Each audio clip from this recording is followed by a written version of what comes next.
Boa noite a todos e a todas, sejam bem-vindos a mais um episódio do Voz do Povo. Hoje recebendo a liderança potiguar, o jovem Pedro Gork, ex-presidente da União Brasileira dos Estudantes Secundaristas. A gente vai bater um papo aqui sobre educação, democracia, política. Antes de colocar aquele para dentro, eu queria só lembrar para todo mundo que está assistindo que hoje é o último dia, pelo menos até então, para as inscrições do auxílio emergencial. Então, se você ainda não realizou a sua inscrição e você está encaixado nos perfis, faça a sua inscrição para que você possa receber. Já vou colocar aqui o Gork para dentro. Pessoal que quiser fazer pergunta, só escrever aqui nos comentários. Fala, meu garoto. Bom, como é que tá, querido? Rapaz, Se soubesse, eu ia botar na camisa do meu América para fazer com você, nossa aliada. Tudo bom? Tudo bom, meu irmão. E por aí, tá tudo bem contigo? Tudo ótimo, graças a Deus, caminhando. Com saúde é isso que importa, né? E você? Maravilha, maravilha, graças a Deus. Gork, primeira coisa que eu queria te ouvir, que você compartilhasse aqui com a gente, eu de 2011 a 2013 fui secretário-geral da UBS, na época com 18 anos, estava ali no ensino técnico no IFCE, e foi um desafio muito grande. Eu não necessariamente igual a você, morei em São Paulo, eu passei um tempo, uma temporada lá, uma temporada em Brasília, que era exatamente onde a gente intercalava as nossas agendas, mas você com 16 anos, se não foi a mais jovem liderança, foi uma das mais novas, assumiu um desafio gigantesco, que é dirigir a maior entidade estudantil junto com a Uni da América Latina, um desafio gigantesco. Queria que você compartilhasse com a gente esse desafio, de ter que sair aí dos braços do pai, da mãe, se mudar para outra cidade, logo São Paulo, que é totalmente diferente do litoral de Fortaleza e de Natal. Queria que você compartilhasse com a gente para a gente ir aqui avançando em outras pautas. Pois é, rapaz, você é de Fortaleza, né? Fortalezense. Pronto, assim como você, né, ser um jovem nordestino em qualquer outro lugar é um grande desafio, né? Principalmente numa cidade com tanta dimensão que é São Paulo, né? Então, ir morar em São Paulo, ter experiência de dirigir a União Brasileira dos Estudantes Secundaristas, né? Ter experiência de liderar justamente nesse processo de resistência ao governo fascista, né? Que é altamente contra, né, toda forma de organização juvenil e popular, foi um desafio e tanto, né? Sair do braço da mãe e do pai e mãe sofreram bastante junto comigo, foi uma grande dificuldade, mas eu acho que isso entra naquilo que é o que a gente encara como sina, né? Como a gente encara o destino, né? Para mim, a luta política coletiva, a luta política em defesa da educação, dos direitos sociais, dos direitos humanos, nunca foi vista como um obstáculo, como um peso, como um fardo, mas sim como um destino, como um prazer, né? Como um motivo para a existência. E é justamente por encarar dessa forma, né, os obstáculos que eu tive na minha vida em São Paulo, que eu consegui vencê-los da forma mais alegre, reverente e serena possível, né? Porque, né, apesar dos obstáculos que é ser um jovem nordestino e negro numa cidade tão preconceituosa como São Paulo, muito mais vale o prazer e a motivação que é saber que a luta que a gente faz em defesa da educação transforma a vida de pessoas e a vida do nosso país, né? Então, foi uma tarefa muito prazerosa, quem sabe, e eu gosto muito de falar isso, a principal das minhas tarefas ao longo da minha vida, e que eu sou eternamente grato, assim como você, com certeza, à UBS, ao movimento secundarista, porque sem sombra de dúvidas, o coração pulsante do movimento social brasileiro, né? É a alma do movimento social brasileiro, é esse movimento estudantil secundarista, qual tive muito orgulho de dirigir, de participar e de fazer parte, né? A gente enfrentou, digamos, apesar de que o nosso principal objetivo sempre é a defesa da educação pública, gratuita, universal, mas a gente sempre tem pautas que são distintas, até pelo momento. Você chegou a enfrentar um momento de o governo Temer, que já era um governo liberal, que defendia as privatizações, a própria PEC da morte, se a gente for levar em consideração hoje, causa grande... Só a saúde, por exemplo, deixou de receber quase 20 bilhões, de reais por conta da PEC da morte. Você chegou também a enfrentar ali, enquanto presidente da UBS, o próprio projeto de redução da maioridade penal, que queria marginalizar a nossa juventude, que tem como objetivo criminalizar, que a própria sociedade, o próprio Estado ali em lato sensu, no sentido desses governos, liberais, governos que são contra a educação. Você chegou a enfrentar, inclusive, em alguns momentos, na própria Câmara Federal, chegou a ser agredido, né, em algumas audiências, porque existe um tensionamento muito grande, né? Essa bancada, né, que hoje em dia é essa bancada bolsonarista, ela, digamos, ela apenas colocou as garras de fora, porque, na verdade, esses parlamentares sempre existiram, né? Agora estão se sentindo, digamos, mais à vontade em colocar isso, porque eles têm um presidente que é fascista. Então, eu pergunto nesse sentido, nessa luta direta dessas pautas e o próprio enfrentamento à truculência na Câmara Federal, como é que foi esse desafio intrínseco, que eu acho que está mais marcante aí, porque foram pancadas mais fortes, né? Se a gente puder falar assim, dessa maneira. Claro. Primeiro, eu concordar com você, assim, o esgoto da política sempre existiu, né? Essa corja, essas pessoas ignorantes, essas pessoas demagógicas, né? Essas pessoas que utilizam da política não como instrumento de transformação, mas de estagnação social, sempre existiram. Mas elas estão agora no holofote, né? Elas estão agora com um discurso ainda mais legitimado, porque, para além de uma parcela ínfima da população brasileira que ainda os defende, agora tem um presidente da República que dá coro ao seu discurso, né? E tudo isso animou a corja dentro da Câmara de Deputados de uma forma impressionante, assim, deputados que antes tinham uma postura mais amena, ficaram muito mais agressivos, né? A gente vê absurdos projetos de lei, né, sendo pautados na Câmara de Deputados, no Senado, justamente pela legitimação desse discurso.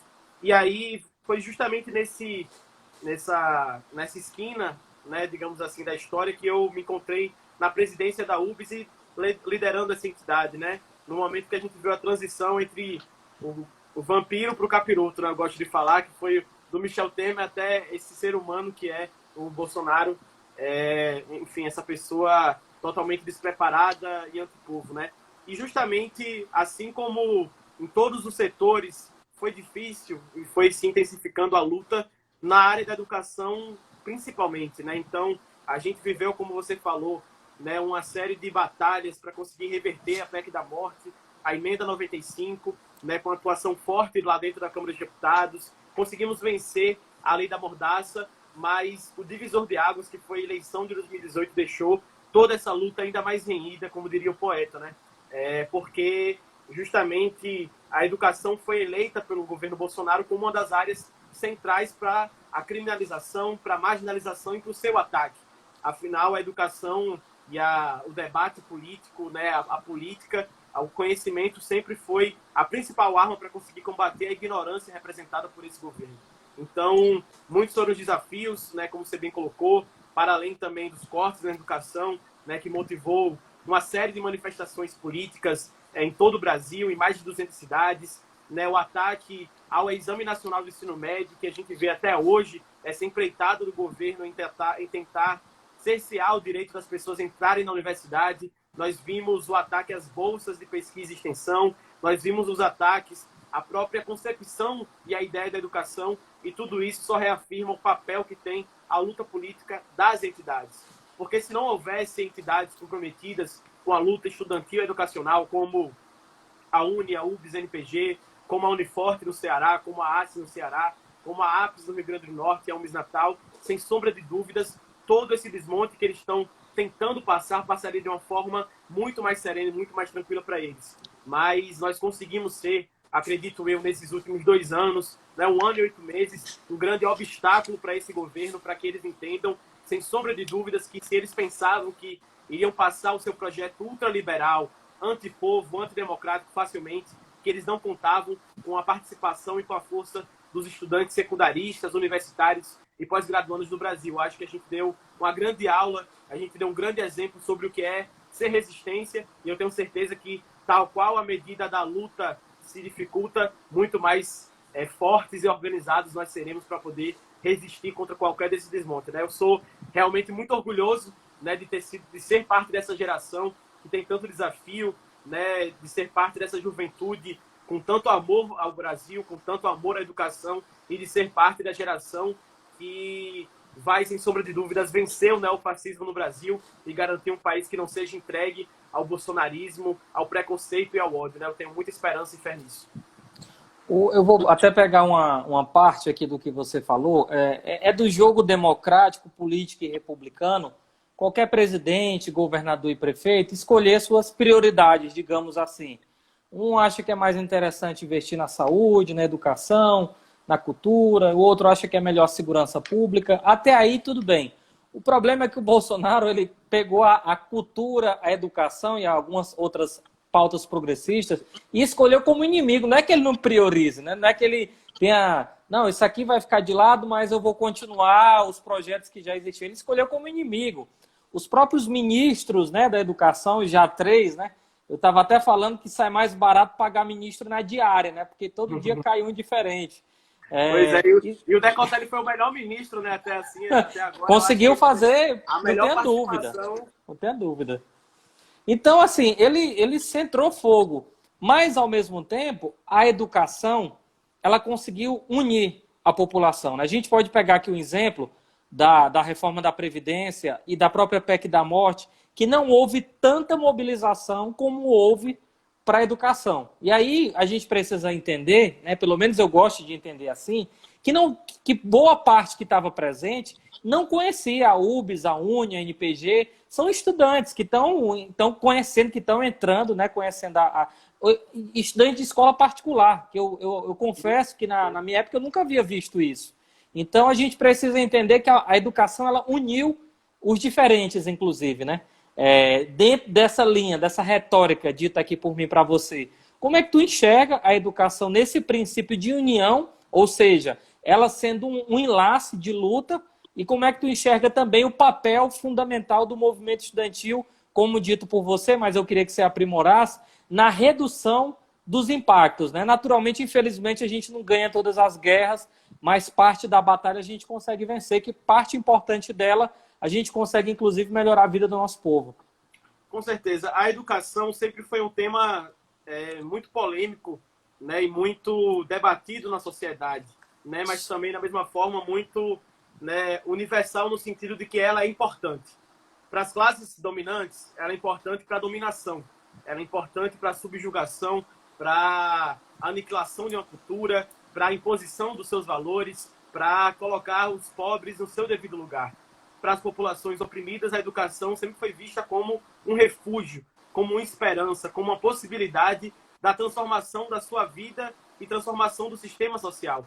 Por isso que a educação sempre foi esse tema tão polêmico e tão debatido, porque, primeiro, que ninguém tem coragem de dizer que a educação não é importante, apesar de uma parcela, acho que a educação é importante somente para uma parte da sociedade, sempre foi um valor, né, universalmente acolhido como necessário, mas, ao mesmo tempo, a educação sempre foi, né, um dos pontos de maior polarização política e, de alguns lados, até ideologização desse debate. Né? Como você falou, a educação e a cultura foram áreas escolhidas pelo governo, não à toa. Né? É o governo Bolsonaro que fala muito que a esquerda tentou, durante esses anos, doutrinar as crianças e os adolescentes, né? Que a gente utilizou táticas gramscianas, segundo eles, de busca da hegemonia, mas eles são aqueles que estão mais ideologizando a parte do Ministério da Educação até hoje. Eu fico pensando, será que não passa pela cabeça desse governo colocar um pedagogo para assumir o Ministério da Educação? Sempre vai ter que ser pessoas que são alunas do cursinho online de Olavo de Carvalho. Então, assim, eles estão colocando essa pauta justamente pela importância que ela tem. E a importância que tem a educação, e por isso, respondendo a sua pergunta sobre como eu enxergo a educação hoje, ela está sendo um debate tão relevante justamente por esse papel que a educação tem de transformação do mundo e das coisas. Transformação da forma com que as pessoas conseguem enxergar o mundo. Dessa forma, eu avalio que nesses últimos períodos, desde o governo Michel Temer, mas se intensificou com o governo Bolsonaro, a educação ficou na mira dos ultraliberais, na mira dos conservadores, na mira dos neonazistas e neofascistas, justamente porque a disputa que eles querem fazer não é uma disputa somente eleitoral. Eles estão fazendo a disputa de ideias da sociedade, e o melhor lugar para fazer uma disputa de ideias é justamente dentro da escola. Na opinião deles e na visão deles, não é do debate livre de ideias, tanto que eles são a favor do cerceamento do direito de expressão, mas sim a favor de que a escola deixe de ser um espaço para discussão dessas ideias e possibilidade da existência do contraditório, né? Então, a educação está aí no meio de uma guerra, né? No meio de uma grande cruzada, entre o conhecimento versus a mentira, a inverdade, a teoria da conspiração, a fake news, né? Então eu acho que à medida que esse governo for ficando, inclusive, mais desesperado por poder, mais instável, maior será o ataque à educação, à consciência e ao conhecimento das pessoas. Então, acho que isso redobra o nosso papel de estar lutando pela educação, né? E aí, nesse sentido, fazendo um pouco do retrospecto, né, sobre nossa atuação nesses últimos períodos, né, dessa diminuição de impacto, eu quero trazer aqui algumas coisas que eu acho que a educação foi, quem sabe, o principal cenário, a principal trincheira que o Bolsonaro teve mais derrotas até então. Infelizmente, ele conseguiu passar muitas coisas da sua política econômica, da sua política de segurança pública, apesar de receber várias baixas dentro do Congresso Nacional. Mas eu acho que se tem um lugar onde Bolsonaro enfrentou dificuldade foi na universidade, na escola pública. Ora, o Futurice, né, a situação que está lá dentro do Congresso Nacional, a caída da medida provisória das carteiras de estudante, nós vemos o recuo do governo Bolsonaro perante os cortes da educação, nós vemos o recuo do governo perante o corte das bolsas de pesquisa e extensão da CAPES, nós vemos todo o constrangimento que passou o governo Bolsonaro, que levou à caída do presidente do INEP e agora, recentemente, também do ministro da Educação, com o escândalo que foi os erros do Enem do ano passado e a negligência do debate de hoje. O governo Bolsonaro está sendo engolido pelos estudantes e pelos deputados e deputadas conscientes no debate do Fundeb.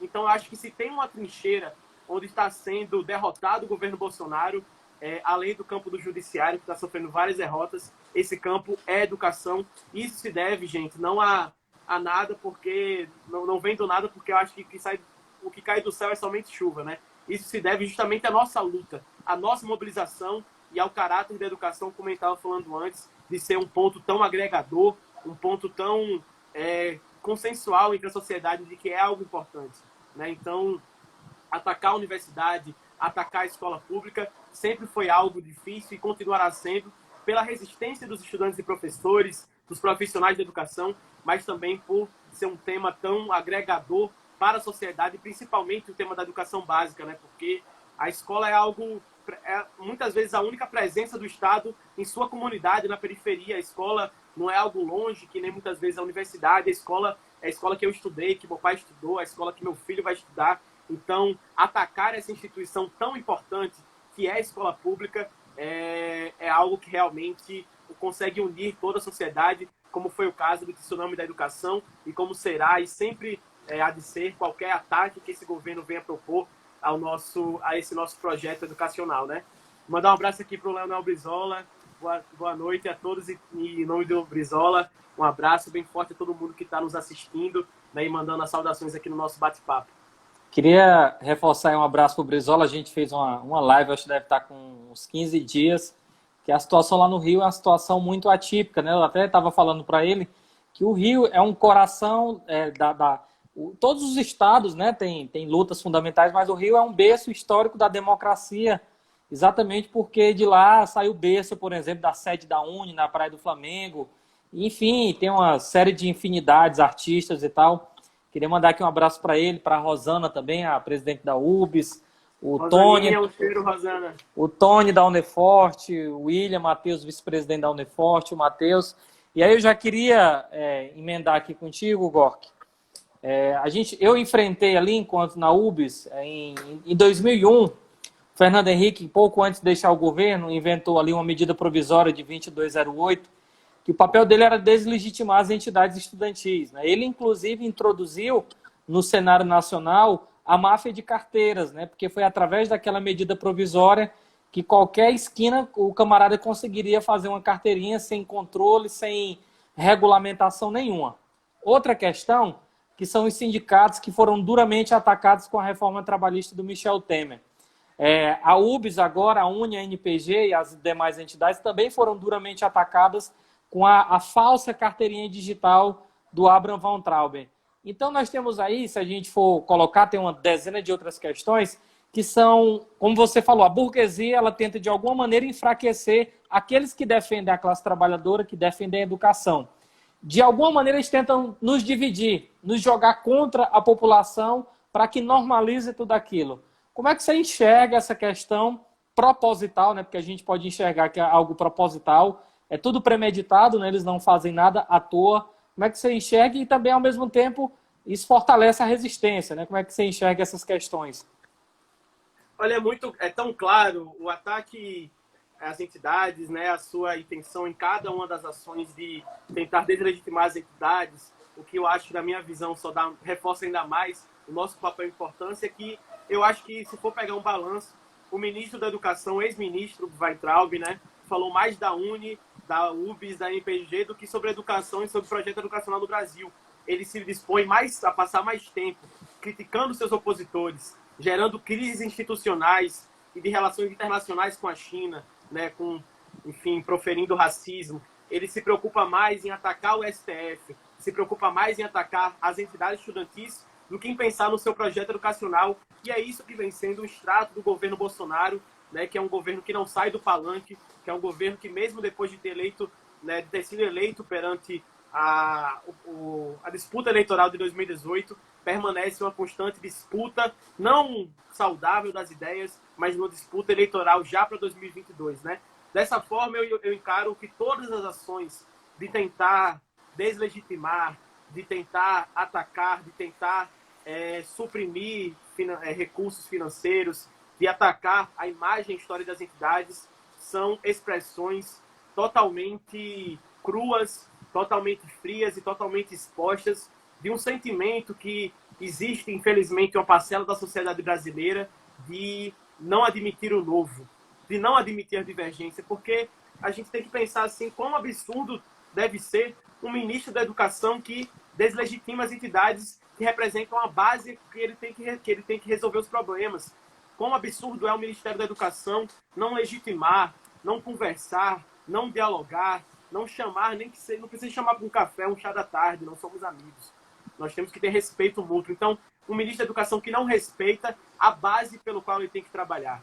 Então, isso em qualquer outro país do mundo seria um escândalo de proporções gigantescas perante tanto desrespeito desse ministro, que já mandou a tropa bolsonarista, inclusive, bater e ameaçar tanto eu quanto a ex-presidenta da Uni, Mariana Dias, dentro da Câmara dos Deputados.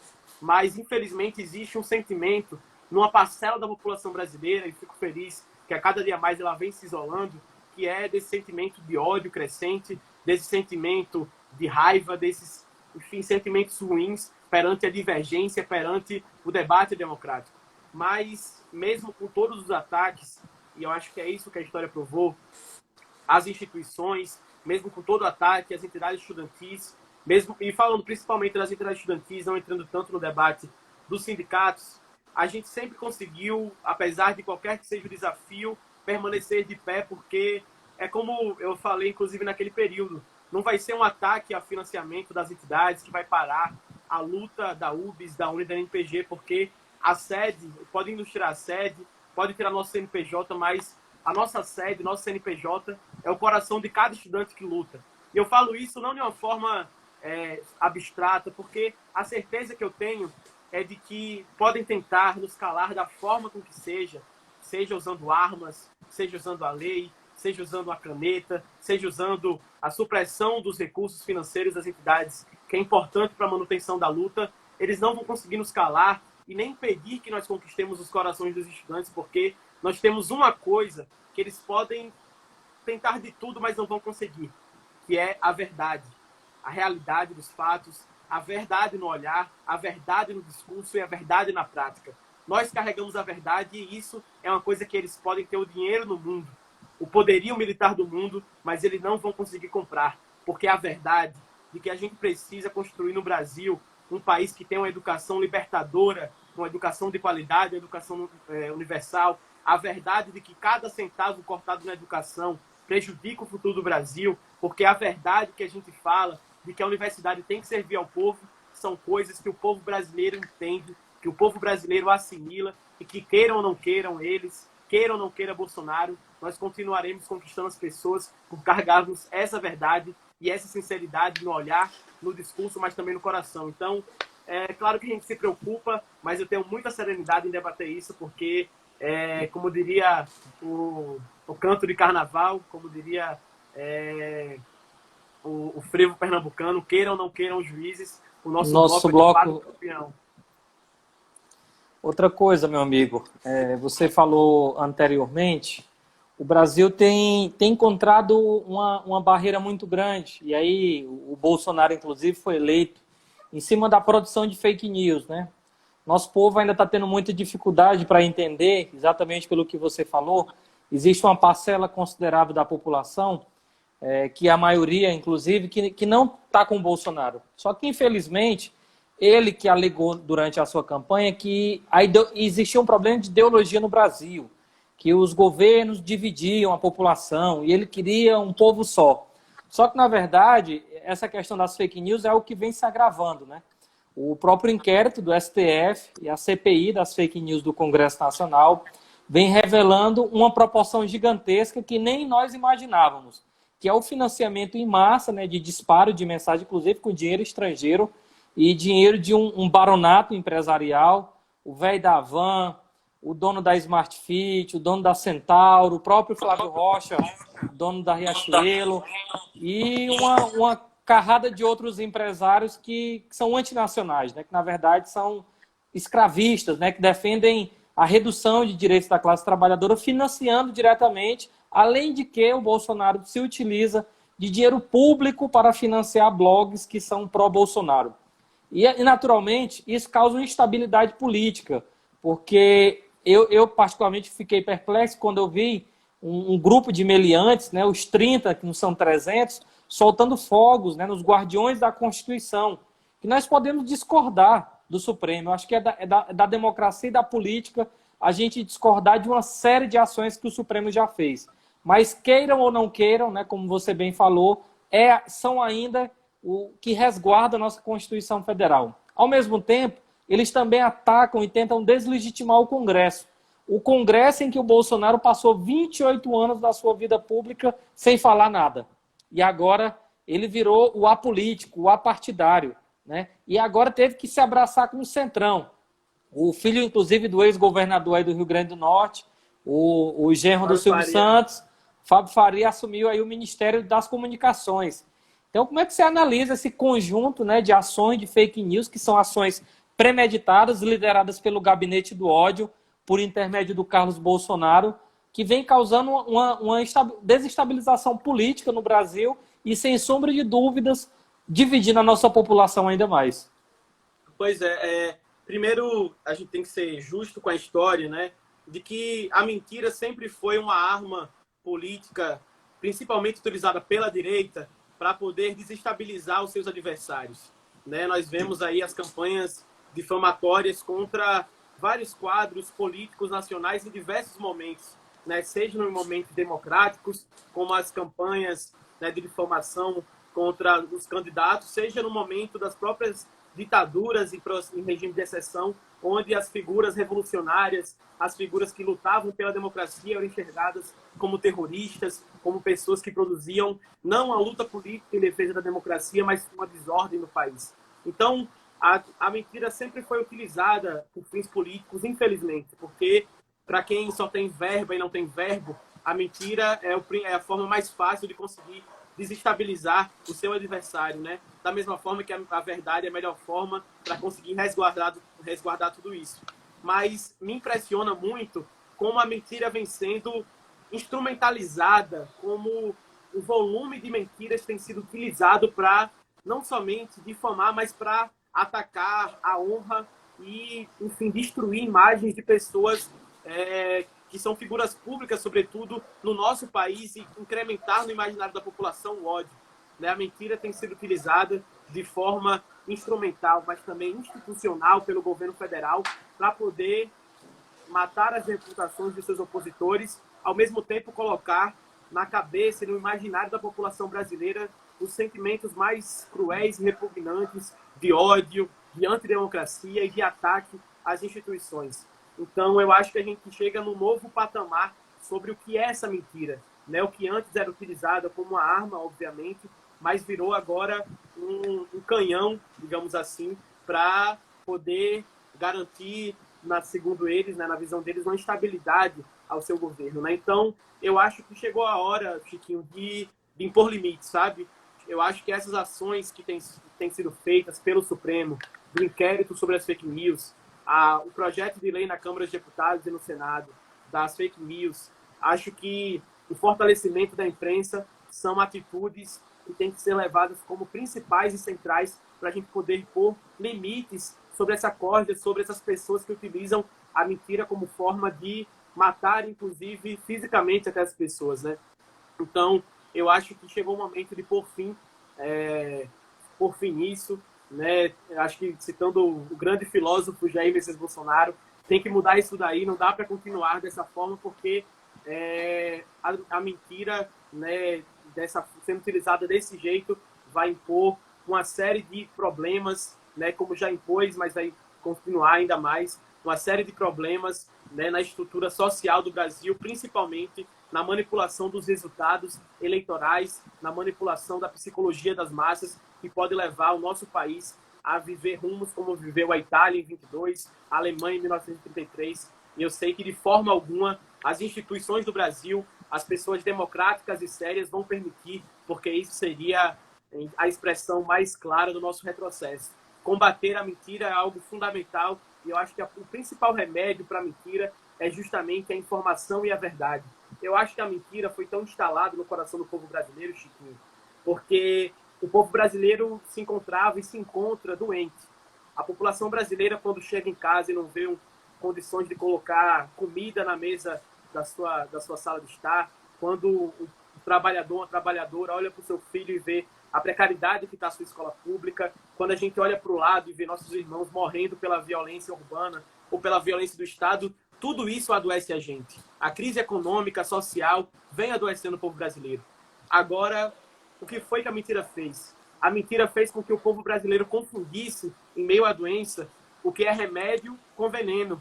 Fizeram com que confundissem o que deveria ser o caminho oposto da gente seguir como o caminho que a gente deveria ter seguido, e tudo isso nos levou até aqui. Então, eu acho que a nossa tarefa, enquanto pessoas democráticas, enquanto pessoas que defendem as instituições da democracia, é justamente de, em meio à doença, conseguir fazer com que o povo saiba diferenciar o que é remédio e o que é veneno. O que nós temos que fazer para vencer os desafios, que eu tenho certeza que não é o caminho antidemocrático, antipovo e ultraliberal como é proposto. Eu acho que temos que combater as fake news com a verdade, com a sinceridade, com o debate democrático. Eu sei que tem uma série de limitações da democracia burguesa, eu sei que a democracia que nós temos tem uma série de limitações, mas até então, o melhor sistema que nós temos para conseguir resolver os problemas sociais, as nossas diferenças e conseguir chegar nos consensos. A mentira é o oposto da democracia. A mentira é a barbárie e é a exceção. Então, tem que ser combatida sem sombra de dúvidas. Gork, eu acho que foi fundamental a tua intervenção, porque essa questão, por exemplo, da imprensa, a imprensa ela vem cumprindo um papel fundamental nesse período de pandemia, né? Só para o pessoal ter uma noção, o Bolsonaro estava mentindo sobre os dados, não queria informar, para que a Globo não conseguisse colocar no Jornal Nacional. Só para a gente entender a dinâmica, né? Porque no direito a gente chama isso de a impessoalidade, né? Eu tenho que ser impessoal, eu não posso tratar o fulano de um jeito e o Beltrano de outro jeito, eu tenho que tratar todo mundo igual. Então, ele queria manipular as informações, né? Então, houve um consórcio da imprensa e de toda a imprensa, de toda a mídia, para conseguir ter acesso a essas informações. Outra questão, dentro dessa mesma questão da censura, das fake news, foi o que fizeram com o chargista, o Aroeira, né? O Aroeira fez uma charge colocando a questão do nazismo ali, que o Bolsonaro representa o fascismo, o nazismo, representa essa política atrasada do ódio, e queriam colocar ele como na Lei de Segurança Nacional, né? Coisa que nem outras pessoas que cometeram crimes maiores, inclusive dentro do próprio governo, não sofreram nenhuma censura. Então, como é que você enxerga esse ataque direto, né? O Latuf também, outro chargista que veio a sofrer ameaças, à imprensa, de forma geral, e aos artistas, aos chargistas, enfim, aos intelectuais que opinam sua opinião e que vêm tentando ser ameaçados de prisão, como vem fazendo o próprio atual ministro da Justiça, André Mendonça, que eu nunca tinha visto isso, praticando a advocacia administrativa a favor do Bolsonaro. Pois a pergunta, para tentar sintetizar, Chiquinho, quem é que tem medo do conhecimento? Quem é que tem medo da verdade? Quem é que tem medo do debate? Eu acho que quem tem medo do debate, da verdade e do conhecimento é a ignorância. É o fascismo, é a anticiência. Quem tem medo do conhecimento são os ignorantes que querem que a sociedade permaneça ignorante. Então, nós temos que avaliar esse governo como um governo que tem o conhecimento, a ciência, a verdade, a liberdade como seu principal inimigo. Porque é justamente o conhecimento que permite com que as pessoas enxerguem a dimensão do problema que a gente está vivendo hoje. O ataque à liberdade de expressão, à liberdade de imprensa, é um ataque sistemático, na minha visão, contra o conhecimento, que vai de algumas esferas, né? Seja a medida provisória de ataque, inclusive, aos jornalistas, seja pelo ataque à liberdade de imprensa no sentido da ameaça dos canais televisivos de romperem, né, contratos com o governo, caso não venham a defender o que eles defendem, mas também perpassa o ataque às universidades, como ataque ao conhecimento, o ataque às escolas, e também chega numa questão muito central, que é da utilização da mentira, como eu estava falando, como instrumento político, porque acho que um dos maiores problemas do Brasil hoje é a falta da democratização do acesso à informação, né? A gente tem uma população que é muitas vezes refém das manchetes jornalísticas, que é muitas vezes refém apenas da manchete do conteúdo e não tem sequer internet suficiente para poder abrir uma matéria e ler todo o conteúdo. Então, com esse bombardeio, né, com esse bombardeio de informações falsas, com esse bombardeio, né, de mentiras, o povo brasileiro fica muitas vezes refém justamente apenas dessa versão dos fatos que coloca o bolsonarismo, né? E atacar a imprensa, que é, depois das redes sociais, né, hoje em dia, o principal instrumento para a propagação da verdade ou da mentira, é realmente estratégico para esse governo, para conseguir sufocar qualquer voz que fale o contrário, qualquer voz que apresente uma outra versão dos fatos, qualquer voz que apresente o contraditório. Então, eu acho que o ataque à imprensa, o ataque à Folha de São Paulo, nominalmente, o ataque à Globo, né, que nós temos, e eu tenho diversas divergências, né, históricas, sociais, políticas, a gente poderia passar a noite inteira aqui debatendo sobre isso, mas o que eu tenho certeza é que o trabalho jornalístico é importante. Não existe democracia sem um pilar fundamental, que é a igualdade, a fraternidade, enfim, o equilíbrio entre os três poderes, e também a liberdade de opinião e liberdade de imprensa. Isso tem que caminhar lado a lado. Então, eu acho que o ataque à liberdade de imprensa, de expressão, né, mandar inclusive um abraço para a professora Márcia Ivânia, que está nos acompanhando, fazendo uma grande resistência lá na Câmara dos Deputados, é justamente disso, professora, da gente defender a imprensa livre como um dos instrumentos para a garantia da democracia, da liberdade de expressão e da existência do contraditório, né? Então, eu vejo com muita preocupação todo esse ataque, né, porque, enfim, acho que quem tem mais a perder, né, no futuro é justamente o povo brasileiro, que está sendo enganado por esse governo, foi enganado em sua maioria e está sendo enganado até hoje com, enfim, o bombardeio de mentiras e o ataque à imprensa, que tem o seu dever de espalhar a verdade e os fatos, né? A gente tem aqui pouco mais de 20 minutos. Eu queria entrar numa pauta mais política eleitoral. Assim como você, nós dois aqui colocamos nossos nomes, né? Aliás, estamos como pré-candidatos ambos a vereador, você em Natal, eu em Fortaleza, para que a nossa população, a gente se submeta ao voto direto, porque a gente acredita que a política é o único local onde a gente vai conseguir transformar a vida do nosso povo, no preço da passagem, no preço da alimentação, enfim, das verbas, inclusive, que a prefeitura terá para garantir a educação, a saúde, através ali do plano orçamentário, enfim. Aqui em Fortaleza e naturalmente em Natal, tenho certeza que existe muita gente que fala não, que esse ano é de eleição, nós temos que renovar, colocar gente nova. Só que aqui em Fortaleza, a renovação, pelo menos parte dela, do vereador que não quer mais, ele vai colocar a esposa dele. O pai que já está com 5 mandatos, aí vai e coloca o filho, né? Então a renovação acha que é ter aqui um jovem de 18, outro de 27. Por ser jovem é renovação, né? De novo, basta o Amoedo, que está bastante estragado já. Então, eu queria que você colocasse para a gente, né? Eu fico muito feliz de saber que você está colocando o seu nome como pré-candidato a Natal, oferecendo uma alternativa à população, porque você é um jovem carregado de ideias, de projetos, de vivência pública, que eu acho que é o que tem faltado muito em uma burocracia que tem ocupado o parlamento. Né? Inclusive, a Shirley de Moraes está aqui torcendo para ver o Gork na Câmara, eu também. Eu já queria passar a bola para você falar isso, né? Esse desafio que você vai colocar na tua vida e, ao mesmo tempo, queria que você incentivasse. A nossa juventude está precisando ocupar a política, porque parte dela tem desacreditado e, quando desacredita, o bolsonarismo tem ocupado. Aqui em Fortaleza, a Câmara tem se enchido dessa gente e a gente precisa reverter essa situação. Fazer o nosso povo, a nossa juventude sonhar de novo, né? Porque eu acho que é assim, de gestos, que a gente vai conseguir mudar, de fato, a nossa política através de uma transformação social. Pois é, Chiquinho. Primeiro, dizer que eu fico muito feliz, né, de existirem jovens como você, como eu, como diversos outros em todo o Brasil, né, especialmente aqueles da UJS e da JPL que estão se colocando à disposição de ocupar a política para transformá-la, né? Esse sentimento, por que fazer política, é algo muito subjetivo, né? Fazer política para nós foi a coisa que a gente sempre fez na nossa vida, tenho certeza que você e eu também desde pequeno, eu pelo menos desde criança, porque assim como fala Aristóteles, eu me entendo como um animal político, né? Nós somos as pessoas que, além de enxergar a realidade, nós nos expomos a mudá-la porque nós nos inquietamos, né? A desigualdade, o preconceito, a ausência de democracia sempre foram coisas que me inquietaram, coisas que me revoltaram.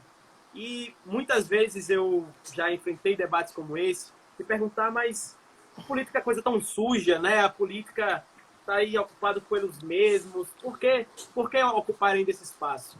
E eu sempre falo uma coisa que acho necessário reafirmar aqui.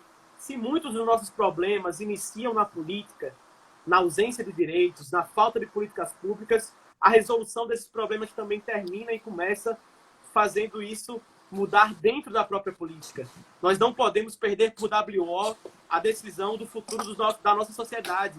Nós não podemos deixar que as mesmas pessoas, com os mesmos sobrenomes, da mesma classe social, da mesma família, do mesmo grupo corporativo, sigam ocupando o poder público, seja em Natal, em Fortaleza, em qualquer lugar, porque nós precisamos fazer justamente isso que você trouxe no começo, a renovação. E a renovação não é, enfim, declarada apenas por idade. A renovação não é feita apenas ser jovem, nascer, não é somente ter espinha na cara, não é somente ter pouca idade, mas eu acho que ser jovem é ter ideias novas, é ter um novo projeto, né? Assim como falou o Silvio Almeida, de que na Roda Viva, que não basta somente ser negro, da mesma forma não basta somente ser jovem, nós temos que ter jovens que são comprometidos com a causa social, com a classe mais pobre, sobretudo, e com o desenvolvimento de políticas que enxerguem a realidade do nosso povo e transformem a realidade do nosso povo. Eu me coloco à disposição justamente, Chiquinho, já para ir finalizando, para a gente adiantar também para outras questões. Eu queria até te ouvir também, se puder fazer essa pergunta, desse projeto que vocês estão construindo em Fortaleza. Eu desejo o maior sucesso, estou aqui para ajudar sempre que for possível, da forma que for possível, mas eu acho que nós temos que fazer com que o holofote da política se vire àqueles que foram historicamente marginalizados. E isso perpassa por a gente também colocar essas pessoas lá dentro do poder de decisão, que é a Câmara de Vereadores, que é a Prefeitura das nossas cidades, que é o Parlamento Federal, que é o Poder Executivo Federal, para a gente poder fazer com que a gente, para além de ser enxergado, também consiga fazer enxergar essas políticas públicas. Então, me coloco à disposição da população de minha cidade nesse sentido e sabendo que, de qualquer forma, né, a gente vai buscar, obviamente, o êxito eleitoral, mas só em ter o êxito político das nossas pré-candidaturas, de agitarem bandeiras da esperança, do antibolsonarismo, do antifascismo, já será uma grande tarefa que nós vamos fazer para conseguir disputar as ideias da sociedade natalense e da sociedade de Fortaleza. Eu acho que nossas campanhas já são vitoriosas, porque para chegar até aqui nós já enfrentamos diversos obstáculos. Eu tenho certeza que vamos enfrentar muito mais, porque eu acho que o que nos move são os melhores sentimentos, né, de fraternidade, de amor ao nosso povo, e contra isso não tem ódio, não tem preconceito, não tem, enfim, ignorância que consiga atacar, né? Então, fico muito feliz de ser parte dessa geração que vai ocupar e transformar a política e que vai, com certeza, sem sombra de dúvidas, garantir um futuro de esperança, de vida e de dignidade para o nosso povo, seja a partir da luta das ruas, seja a partir da luta do parlamento. Tenho muita fé e muita esperança nisso, Chiquinho. Tenho muita fé e esperança em você também.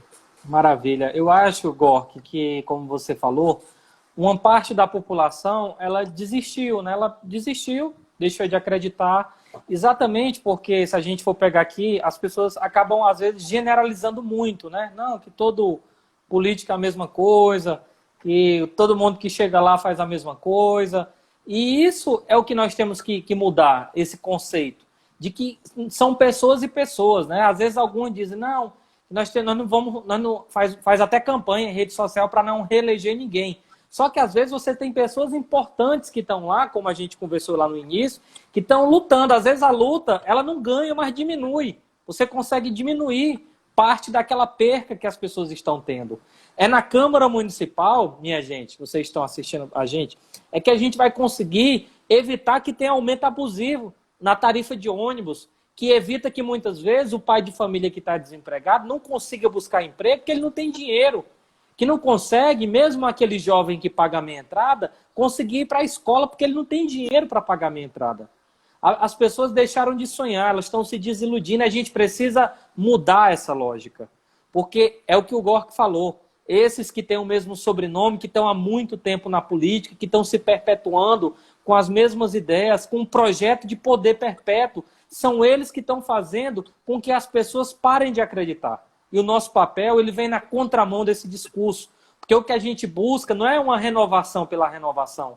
A gente busca a renovação concreta e afirmativa de ideias, de projetos afirmativos, em que garanta o nosso povo ter uma oportunidade melhor da nossa vida. Porque, como o Gork falou, a gente fala muito do Bolsonaro, que a política federal ela está muito ligada à vida do nosso povo, né? Só para a gente entender, eu até publiquei hoje uma matéria, 10 milhões de brasileiros foram cadastrados e até agora não receberam sequer a primeira parcela do auxílio emergencial. Natal, não tem, a Prefeitura de Natal não tem máquina para rodar moeda.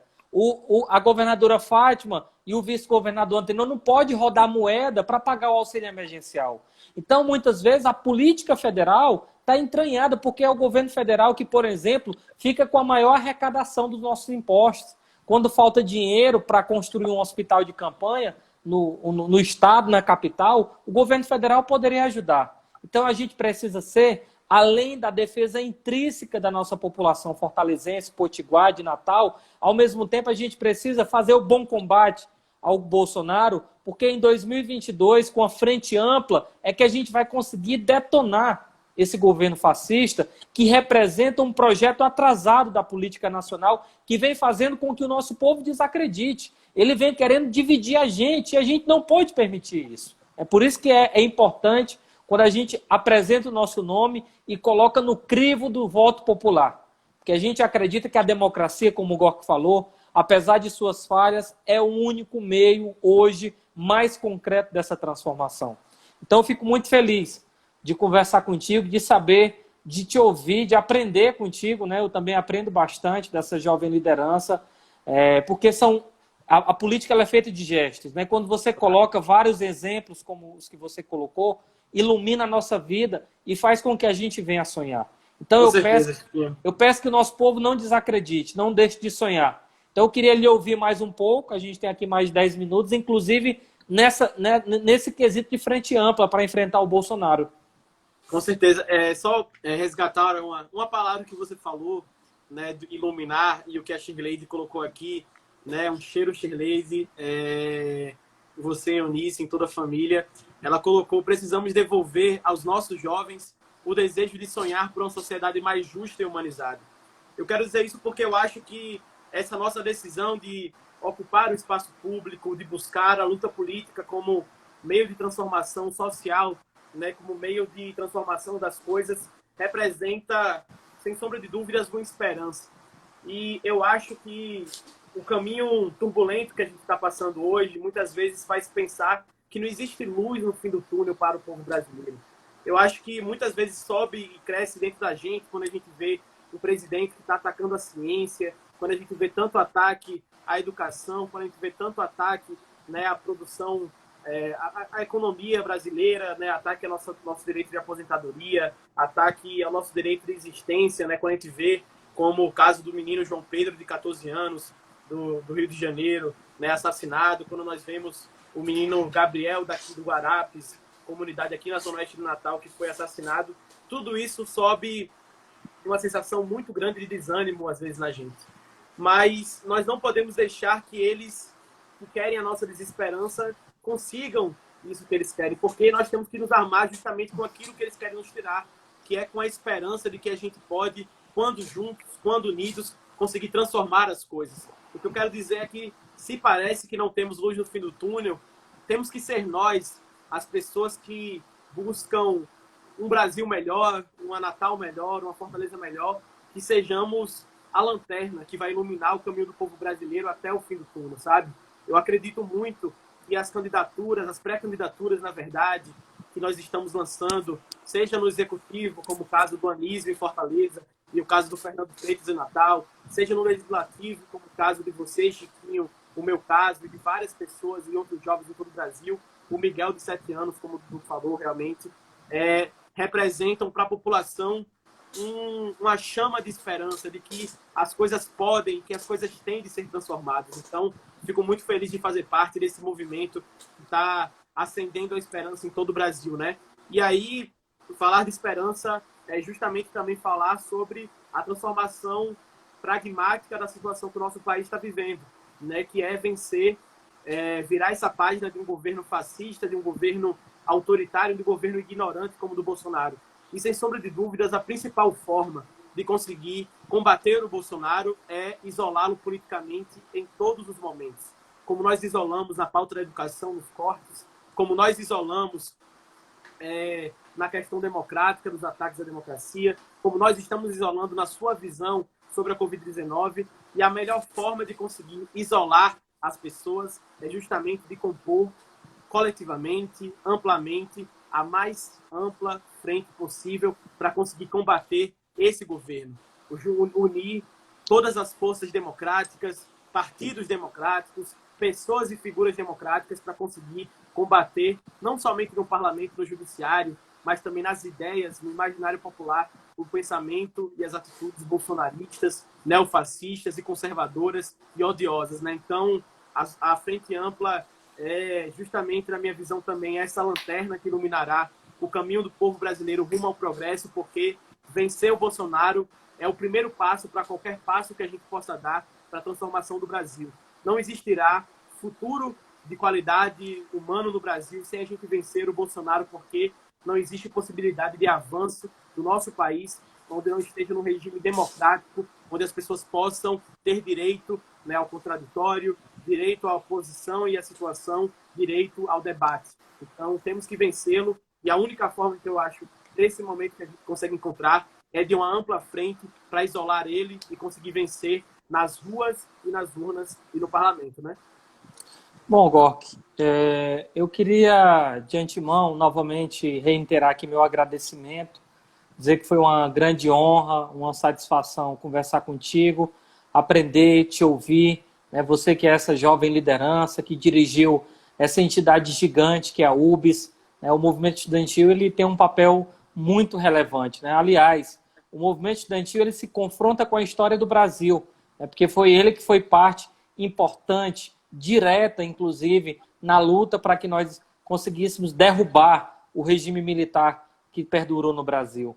O movimento estudantil que transformou a educação, que apesar de todos os problemas que nós ainda enfrentamos, mas possibilitou um acesso democrático. Inclusive a minha irmã, que mora aí em Natal, minha irmã é produto dessa educação, minha irmã se formou no ensino médio na escola pública, fez engenharia de alimentos na Universidade Federal do Ceará, fez mestrado e doutorado na Universidade Federal do Rio Grande do Norte.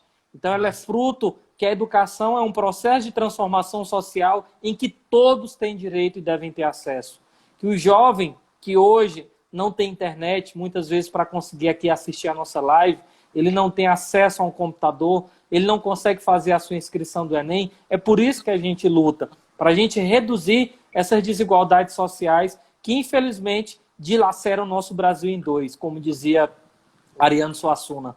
Então, que seja no parlamento dos municipais, que seja no executivo, que seja em Brasília em 2022, que a gente possa derrotar o bolsonarismo, que possa fazer o nosso povo viver dias melhores. Então, eu queria te agradecer a todos que assistiram a gente, ao Dudu, ao Wagner, enfim, a todos que assistiram, mandar um forte abraço, dizer para o pessoal que não assistiu do início, vai ficar aqui no meu IGTV no Instagram, também vou colocar no meu canal no YouTube, e eu já queria passar para as tuas considerações finais, para que o Instagram não apague aqui na nossa... Tá me ouvindo? Deu uma cortadinha? É porque tocou o telefone aí, estou lhe não, ouvindo. tranquilo. Tranquilo. Não, primeiro, Chiquinho, eu quero te agradecer demais essa oportunidade, né, de aprender e de ensinar contigo, porque eu, enquanto, inclusive, estudante de pedagogia, acredito que a prática educativa se dá na troca, né? Não existe conhecimento transferido, existe conhecimento produzido conjuntamente. Eu acho que esse nosso debate aqui, né, e também a participação das pessoas nos comentários, em cada momento aqui, nos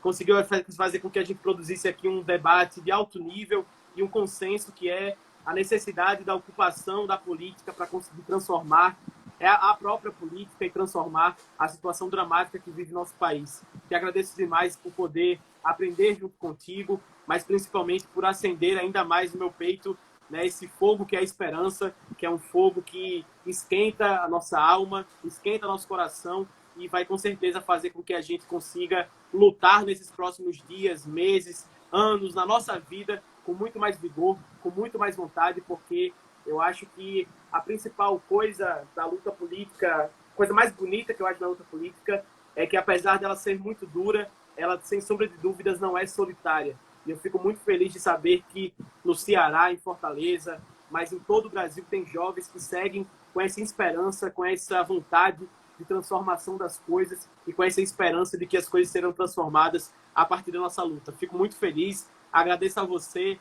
e também a todo mundo que está acompanhando aqui esse nosso debate. Estou sempre à disposição para estar conversando, dialogando contigo. Vamos marcar mais vezes, porque tenho certeza que em uma hora não dá para falar tudo aquilo que está dentro da nossa garganta e do nosso coração, mas vamos seguir com muita esperança, com muita vontade e principalmente com muita unidade, construindo aí, seja em Fortaleza, seja em Natal, seja em qualquer lugar do Brasil, cidades e um Brasil mais humano, desenvolvido, democrático e que seja do tamanho dos sonhos da juventude do nosso povo, né? Tenho certeza que conseguiremos, que seremos vencedores nesses nossos projetos e pode contar comigo, Chiquinho, em qualquer momento para a gente estar junto nessa luta das trincheiras democráticas por um Brasil do tamanho dos nossos sonhos, né? Valeu, meu irmão. Muito obrigado. Gratidão, Tchau, Pedrão. Tamo junto. Forte abraço. Valeu aí, viu? Forte abraço. Valeu, Tudo galera. de bom.